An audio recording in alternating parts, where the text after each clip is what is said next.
Chapter 7: The Open Economy. Let's begin by examining how an open economy operates differently from a closed one. In an open economy, spending does not have to equal output. Likewise, saving does not need to equal investment. This leads us to the national income identity in an open economy. Y equals C plus I plus G plus NX. Then NX equals Y minus the summation of C, I, and G. This tells us that net exports represent the difference between what an economy produces and what it spends domestically. Let's distinguish between trade surpluses and deficits. A trade surplus occurs when output exceeds spending, meaning exports are greater than imports. In this case, NX is positive, and the size of the trade surplus is simply NX. Whereas a trade deficit occurs when spending exceeds output, meaning imports are greater than exports. Here, NX is negative, and the size of the trade deficit is the negative value of NX. Now let's talk about how international capital flows relate to a country's trade position. Start with the national income identity in an open economy. Y minus C minus G equals I plus NX. This tells us that output not used for consumption or government spending must go to investment or net exports. Rearranging, we get S equals I plus NX. National saving finances both domestic investment and net exports. Or put differently, S minus I equals NX, or net capital flows equals trade balance. In the case of balanced trade, exports equals imports, then NX equals 0, S equals I, or S minus I equals 0, then net capital outflow equals 0. That means there is no net borrowing or lending. When there is a trade deficit, exports is less than imports, then NX is negative, S is less than I, or S minus I is negative, then net capital outflow is negative, or equivalently, the country experiences net capital inflow is positive, meaning it is borrowing from the rest of the world. Let's use this figure to visualize the theory we just discussed in practice. Panel A shows the U.S. trade balance as a percent of GDP from 1960 to 2020. You'll notice the U.S. trade balance was mostly near zero before the 1980s. Since the early 1980s, the U.S. has consistently run trade deficits. Net exports have been negative. The deepest deficits occurred in the mid-2000s, reaching almost negative 6% of GDP. Panel B helps us understand why. It shows U.S. saving and investment over the same period. From the 1980s onward, national saving, purple line, has generally been lower than investment, orange line. According to our identity, NX equals S minus I. This gap implies negative net exports or a trade deficit. The blue shaded area highlights that gap. The larger the area, the greater the trade deficit.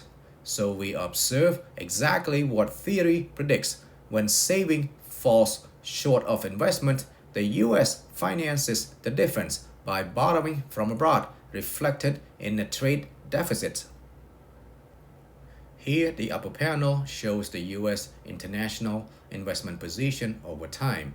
The orange line represents U.S. liabilities, that is, foreign holdings of U.S. assets. The blue line shows U.S. assets, that is, U.S. holdings of foreign assets. The gray line shows the net position, that is, assets minus liabilities. Since 2014, liabilities have grown faster than assets, pushing the net position further into negative territory, nearing negative $20 trillion by 2023. This persistent net debtor position reflects the cumulative effect of U.S. trade deficits and capital inflows. And the lower panel compares imports and exports as a share of GDP across countries. Countries like Germany and France show high openness, with exports and imports over 40% of GDP. The US, in contrast, has relatively low trade to GDP ratios, around 15 to 20%, despite its large absolute trade volumes. The US also imports more than it exports, consistent with its persistent trade deficits. Germany stands out with exports exceeding imports, consistent with a trade surplus. Together, these panels reinforce the global financial role of the US, running trade deficits and financing them through capital inflows, which show up as rising foreign claims on US assets. In this section, we look at the saving and investment framework for a small open economy. This model is an extension of the closed economy Lodemer funds model we started earlier, but it now incorporates international capital flows. We keep several key elements from the closed economy model. The production function is fixed in the short run. Y equals Y bar equals a function of K bar and L bar. That means output is determined by the fixed capital and labor stock.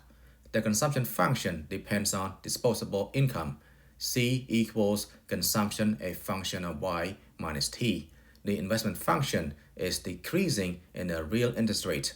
I equals investment, a function of R. Fiscal policy is exogenous. G equals G bar and T equals T bar. This model introduces three additional assumptions to reflect an open economy. A. Domestic and foreign bonds are perfect substitutes. There is no difference in risk or maturity. B. There is perfect capital mobility. Financial capital can move freely across borders. C. The economy is small. It takes the world interest rate as given and cannot influence it.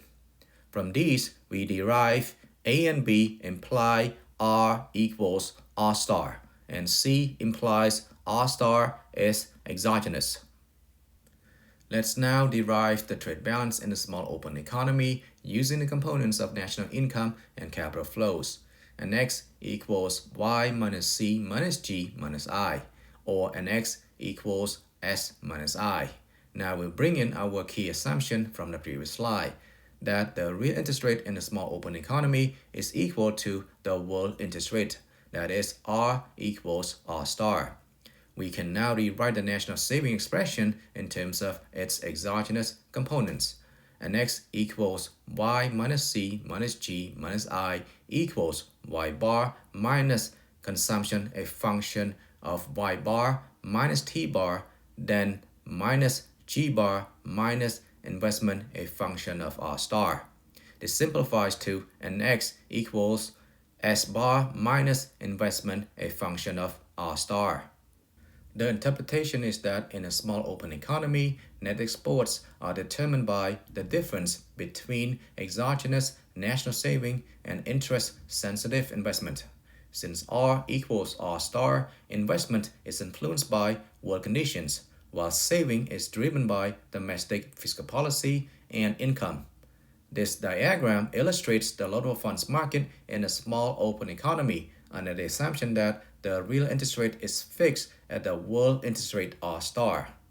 Since the domestic interest rate is equal to R star, we locate the investment level I, a function of R star, along the curve.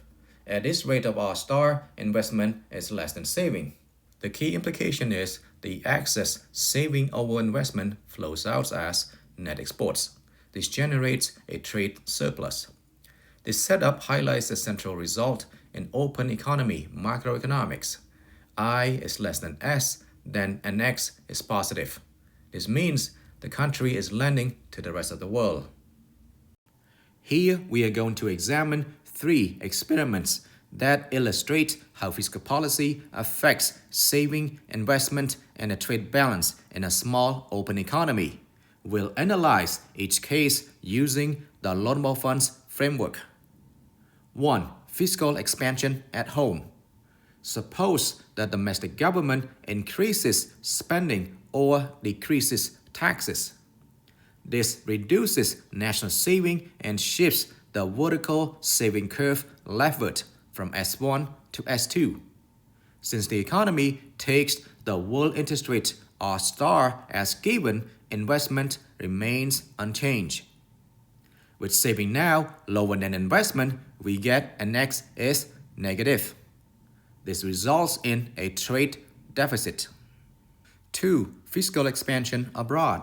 Imagine the foreign government increases spending or decreases taxes, lowering foreign saving. This reduces the global supply of loanable funds and raises the world interest rate R star. For the small open economy, a higher R star reduces domestic investment, while national saving remains unchanged, so NX is positive. The result is a trade surplus.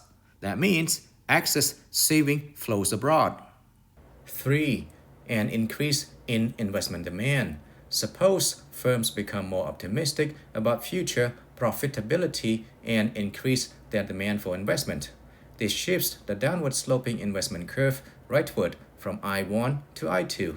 In a small open economy, the interest rate remains fixed at the world level R star.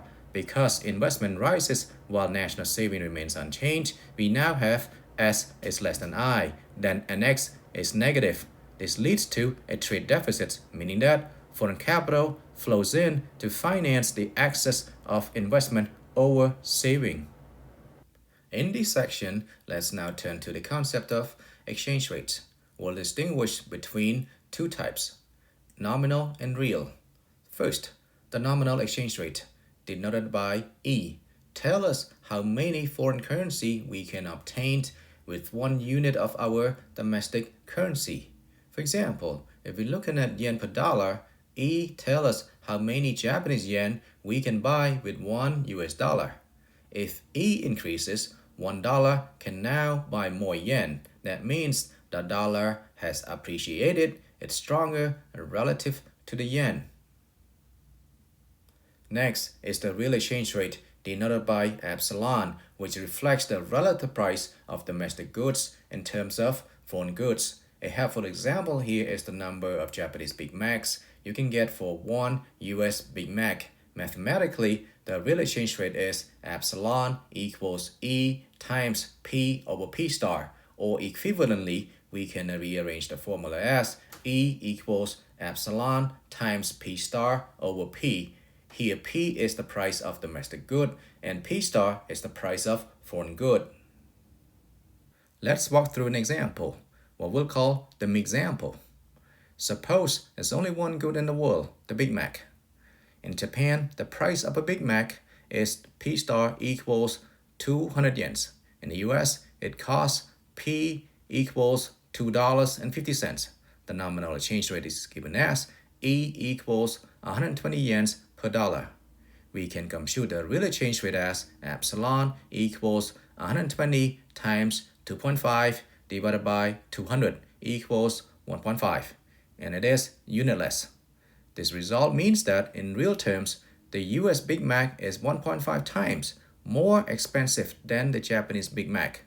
In other words, the dollar is overvalued relative to the yen in terms of burger purchasing power. Now let's connect this to net exports. How does net exports NX depend on the real exchange rate epsilon? When epsilon rises, US goods become more expensive compared to foreign goods. As a result, exports tend to fall, while imports increase. This leads to a decline in net exports. So the relationship is inverse. NX equals net exports a function of epsilon, meaning that as epsilon increases, NX decreases. This diagram shows how the real exchange rate affects net exports. Top panel, when epsilon 1 is less than 1. US goods are relatively inexpensive compared to foreign goods. This makes US exports more attractive and imports less desirable. As a result, net exports are positive. The situation corresponds to a trade surplus. Bottom panel, when epsilon 2 is greater than 1. US goods are relatively expensive. This reduces exports and increases imports. As a result, net exports are negative. The situation corresponds to a trade deficit. Thus, there is an inverse relationship between the real exchange rate and net exports. Again, as epsilon increases, NX decreases. Let's take a moment to tie together our understanding of the real exchange rate epsilon and the identity we've used earlier in the open economy. NX equals S minus I. Recall, this accounting identity tells us that net exports must equal the difference between national saving and investment. So how is epsilon determined in equilibrium? National saving is influenced by domestic factors like output and fiscal policy variables. Investment, on the other hand, is determined by the world interest rate R star, since our small open economy takes R star as given. That means it is epsilon that must adjust to make sure that the value of net exports equals the difference, S minus I. So the real exchange rate epsilon is the variable that ensures the goods market is in equilibrium. NX, a function of epsilon, equals S bar minus I, a function of R star. This diagram helps us understand how the real exchange rate epsilon is determined in a small open economy. The vertical line represents net capital outflow, which equals S minus I, a function of R star. This value is fixed. Neither national saving nor investment depends on the real exchange rate epsilon. That's why this curve is vertical. The downward sloping curve represents the net exports function, and NX a function of epsilon. As epsilon rises, domestic goods become more expensive, net exports fall. In equilibrium, epsilon adjusts so that NX, a function of epsilon, equals S minus I, a function of R star. At the equilibrium exchange rate epsilon 1, the value of net exports exactly equals the net capital outflow. This diagram illustrates the demand and supply interpretation of the real exchange rate epsilon in a small open economy. Demand for dollars. Foreigners need US dollars to purchase US net exports. This is captured by the downward sloping NX, a function of epsilon curve. Supply of dollars. Net capital outflow, S minus I, a function of R star, represents the supply of dollars US residents want to invest abroad. This value is fixed and vertical because saving and investment do not depend on the real exchange rate. Equilibrium. The real exchange rate epsilon 1 adjusts so that the quantity of dollars demanded by foreigners for trade equals the quantity of dollars supplied by Americans for investment abroad. At epsilon 1, we have NX, a function of epsilon, equals S minus I, a function of R star. We're now exploring 4 experiments. 1. Fiscal expansion at home. An increase in government spending or a decrease in taxes reduces national saving. This shifts the vertical saving curve leftward from S1 minus I to S2 minus I. As S falls, consumption C rises and imports fall. The smaller supply of dollars in the foreign exchange market causes the real exchange rate epsilon to rise or appreciate. US goods become more expensive abroad, thus exports fall. As a result, net exports decline. 2. Fiscal expansion abroad. An increase in foreign government spending or a decrease in foreign taxes lowers foreign saving, which raises the world interest rate R star. At a higher R star, US investment decreases, then S minus I increases. This shifts the vertical saving curve rightward from S minus I R star 1 to S minus I R star 2. With US investment falling, businesses are buying less foreign goods, reducing the demand for foreign currencies. This increases the supply of dollars in the foreign exchange market. The real exchange rate epsilon falls or depreciates. US goods become relatively cheaper, leading to an increase in exports and a decrease in imports. As a result, net exports rise. 3. An increase in investment demand. A rise in I reduces the net capital outflow as minus I shifts left. This decreases the supply of dollars in the foreign exchange market. The real exchange rate epsilon rises or appreciates. US goods become relatively more expensive. The result is net exports fall. 4. Trade policy to restrict imports. For example, a ban on imported cars raises the demand for US net exports and next curve shifts right. This leads to appreciation of the real exchange rate epsilon. However, net capital outflow S minus I remains unchanged. The appreciation of epsilon offsets the increase in NX. As a result, net exports remains unchanged even though the composition of trade may change.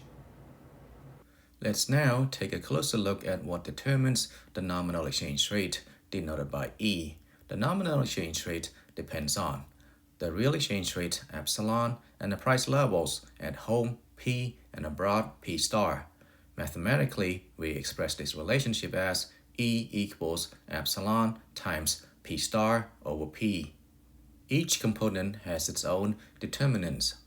The real exchange rate epsilon is tied to net exports, where NX, a function of epsilon, equals S bar minus I, a function of R star.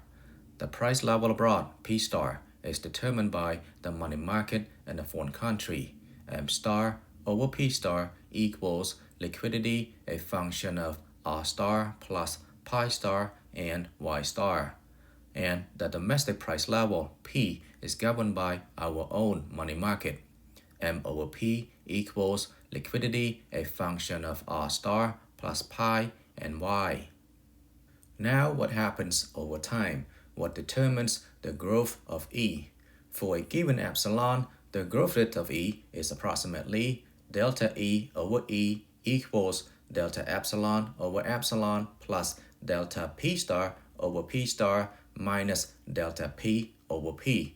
Or in terms of inflation, delta E over E equals delta epsilon over epsilon plus pi star minus pi. So holding the real exchange rate epsilon constant, the nominal exchange rate E rises. It means domestic currency appreciates. When foreign inflation, pi star is high, or domestic inflation, pi is low. Here we are going to discuss an important theory in international economics, purchasing power parity, or PPP. PPP is based on a fundamental doctrine. Goods should sell for the same price everywhere when expressed in a common currency. In other words, the nominal exchange rate adjusts to ensure that a basket of goods costs the same across countries. At PPP, E times P equals P star, where E times P is the price of domestic goods in foreign currency, and P star is the price of foreign goods in foreign currencies. Rearranging this equation gives us the formula for the nominal exchange rate. E equals P star over P. This tells us the nominal exchange rate equals the ratio of the foreign price level to the domestic price level. Now let's consider the implications for the real exchange rate. Epsilon equals E times P over P star.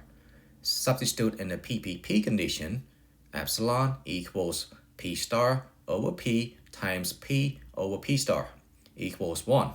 So under PPP, the real exchange rate is fixed at epsilon equals 1. Finally, since net exports depend on E and PPP implies that epsilon is constant, this means NX is constant. Then NX curve is horizontal. The diagram on the left shows the net exports function, NX a function of epsilon, intersecting with the vertical line for net capital outflow, S minus I.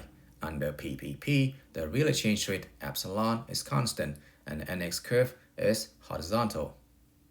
Let's briefly connect the theory of PPP to a real-world application, the Big Mac Index, published by The Economist.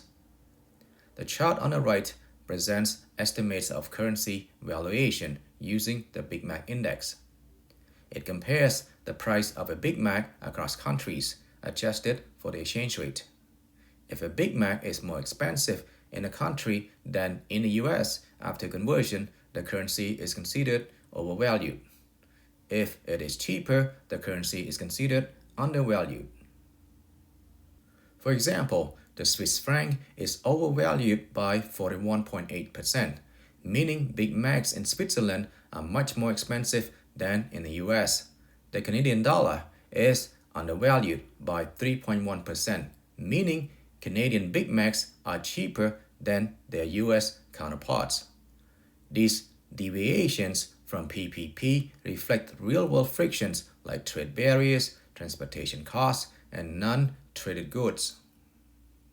Let's quickly walk through this quiz to check our understanding of the concepts we have covered. Question number 1. When a nation runs a trade deficit, what happens? Recall, NX equals S minus I is negative. That means investment exceeds saving, so the country must be borrowing from abroad. This is a capital inflow. The correct answer is A. It experiences a capital inflow. Question number 2. The question asks, what happens when government purchases increase? An increase in government purchases reduces saving, since S equals Y minus C minus G. With less saving and a fixed investment, we get S minus I is negative. Then NX is negative, which is a trade deficit. And less saving means fewer dollars supplied to foreign markets, so the dollar appreciates. The correct answer is C, trade deficit and currency to appreciate. Question number 3. The question asks, what happens with an increase in the world interest rate R*? Higher R* reduces domestic investment. Given fixed saving, S minus I increases, then NX is positive, which is a trade surplus. Higher net capital outflow increases the supply of dollars, which leads to a currency depreciation. The correct answer is B, trade surplus and currency to depreciate. Question number 4. Which of the following events would cause a currency to depreciate? To answer this, recall the nominal exchange rate formula. E equals epsilon times P* over P. If the domestic price level P rises, holding everything else constant, the nominal exchange rate E must fall. This means the domestic currency depreciates. The correct answer is D, a rise in the price level. Question number 5. Suppose the price of a cup of coffee is $3 in Boston and €6 in Berlin. According to PPP, what is the exchange rate in euros per dollar? Using the PPP identity, E times P equals P*, then E equals P* over P. So plug in P* of €6 and P of $3, then E equals €6 divided by $3 equals €2 per dollar. The correct answer is C, €2 per dollar. After all, in this chapter, we examine how open economies interact with the rest of the world through the flows of goods, services, and capital. We explore the fundamental identity, NX equals S minus I, which connects trade balances to saving and investment behavior.